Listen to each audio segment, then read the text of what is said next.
put out there. But we do have black people that get on the radio every day in white-owned companies, white-owned stations with white-owned sponsors that play the role of hypersexualized, hypercriminalized male. I ask these advertisers, I say, I've got hundreds of songs a day that celebrate killing animals. Will you put them on your station? They said, no. I got hundreds of songs a day that talk about assaulting women and abusing kids. Would you put them on your station? They said, no. I said, I got hundreds of songs a day that talk about murdering blacks. Would you put them on your stations? They said, well, that depends.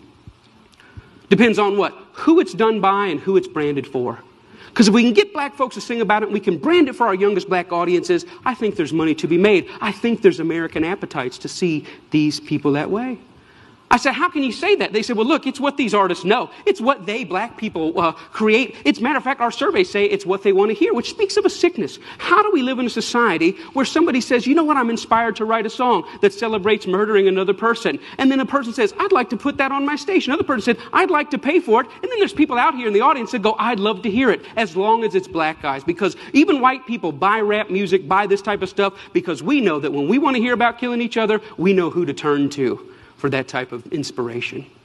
We call it our music. We say we own it. White people buy more rap than black people. Yeah, but we're very careful to turn it down at the stoplight when other black people are there. Why? Because we know we're just pretending. For them, it's more authentic and real.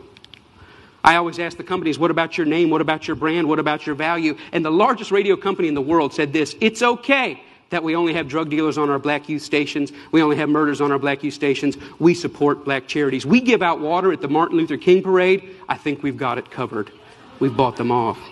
Now, people get upset, the smartest guys in the room again. You're talking about censorship. I don't believe that. I believe in free art. Make whatever you want. I believe you should make music about anti-Semitism. I believe you should make music about killing dogs. I believe in this country you should make music about bashing homosexuals and driving them behind trucks. I believe you should make music about stringing people up on trees. I believe you should make music about killing whitey. I believe you should make all that music. But I also believe that in the mainstream marketplace, people should hesitate associating their name with certain content.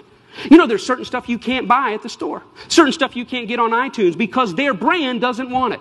But if you want to hear black people celebrating killing black people, they got thousands and thousands and thousands of those things to sell you. I don't think it's about censorship. I think it's about American cultural hypocrisy. Because here's the truth. These black entertainers, they can't sing just about anything. There's some stuff that'll get them fired. And they get dropped and they get fired and they get slapped on the wrist and they get disciplined all the time. Why? Because sometimes they step over the bounds.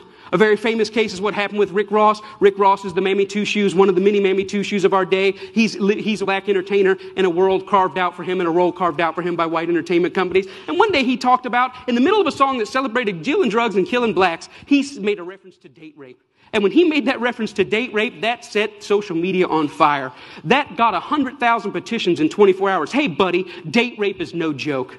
That had white people standing outside of Reebok in New York saying, you better take this seriously. We're tired of a rape culture in America. One line in one song moved the masses. And you know what Reebok did? Did they stand by him and say, hey, we believe in freedom of speech. We believe in freedom of expression. It's just a song. Calm down. No, they fired his tail on the spot.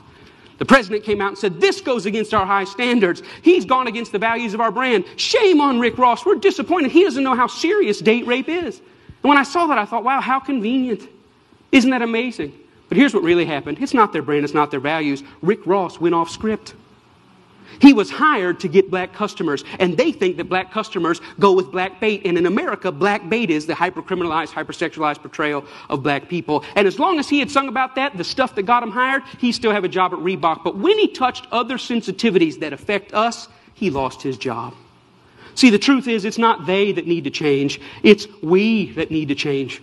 We created the lies. We created them for our profit. We own the companies. We own the record labels. We own the advertisers, and we keep putting it out. And it's this that's got to change. I thought about it. You know what? I wonder if White Mike could get anybody's attention on this. So I stood outside of a Walmart, and I said, hey, I don't think killing cops and killing blacks is very cool. And you know what? It only took 7 weeks of Mike standing out there, and they wrote a letter and said, yeah, we don't think it's cool either. We're going to pull our name off of that. The largest retailer in the world had never considered that maybe their commercial shouldn't be right before or after a song about young black men being gunned down.